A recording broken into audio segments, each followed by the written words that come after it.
केसरिया जनसुराज पदयात्रा के 91वें दिन की शुरुआत पूर्वी चंपारण के केसरिया उत्क्रमित मध्य विद्यालय गोछी कुशहर पंचायत के प्रांगण में पदयात्रा शिविर में सर्वधर्म प्रार्थना से शुरू हुई और केसरिया नगर पंचायत के वार्ड नंबर 10 एवं बैरिया कढ़ान ढेकहा में एक सभा कर ग्रामीणों ने बताया कि मैं एक नेता नहीं हूं, इसलिए आप लोगों को बताने आया हूं कि आप अपने बच्चे का भविष्य कैसे बनाएं और बिहार में आगे की राजनीतिक के दौर में चुनाव में किस ढंग के नेताओं को चयनित किया जाए। इसके बाद प्रशांत किशोर ने स्थानीय मीडिया से बात की।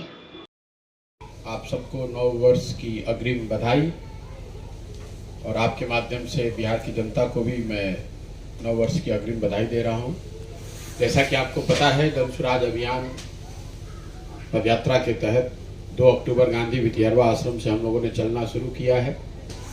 और करीब 90 दिन के बाद आज पूर्वी चंपारण के इस प्रखंड केसरिया में हम लोग बैठे हुए हैं।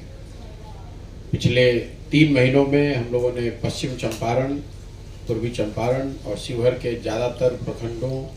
पंचायतों, गांवों और ज़मीन पर जहां पर भी पहुंचा जा सकता है पहुंचकर स्थिति को देखने, जानने, समझने का प्रयास किया है। जो पदयात्रा के उद्देश्य है उसके तहत लोगों को ये समझाना, उनको बताना, उनको इस बात के लिए प्रेरित करना कि अगर उनको अपनी स्थिति सुधारनी है, अपने और अपने बच्चों के बेहतर भविष्य की चिंता उनको होनी चाहिए और आने वाले समय में उनको वोट जाति, धर्म, भारत, पाकिस्तान, पुलवामा, चाइना के बजाय उन व्यक्तियों को देना चाहिए जो उनकी समझ से, उन व्यक्ति या उन दलों को देना चाहिए जो उनकी समझ से उनके और उनके बच्चों के बेहतर भविष्य की दिशा में प्रयास कर सकते हैं। तो एक बड़ा जो पूरे इस अभियान का उद्देश्य है कि लोगों को इस बात के लिए, जनमानस को इस बात के लिए तैयार करना कि हम लोगों की बिहार की जो 40-50 सालों से स्थिति है, हम लोग देश के सबसे गरीब और पिछड़े राज्य, सबसे ज़्यादा अशिक्षित, सबसे ज़्यादा भुखमरी, सबसे ज़्यादा बेरोजगारी वाले राज्य हैं। तो अगर ये स्थिति सुधरनी है तो इसको कोई दल या नेता अकेले आकर ठीक नहीं कर सकता है।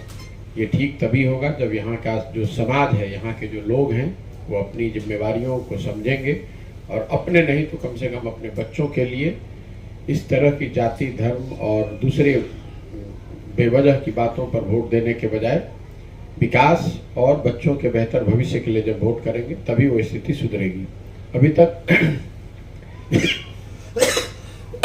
जितने जगहों पर मैं गया हूँ, ज़्यादातर जगहों पर कम से कम जो लोग मिलने आते हैं, जिनसे हम लोग मिल पाते हैं, उनमें इस बात का एहसास भी है और उनमें इस बात को लेकर सहमति भी है कि ये बात ठीक है। बिहार को अगर बेहतर बनना है तो बिहार में समाज को, बिहार के समाज को ही मिलकर प्रयास करना पड़ेगा। कोई बाहर से भेजा हुआ भगवान का दूत आकर बिहार को सुधारने वाला नहीं है।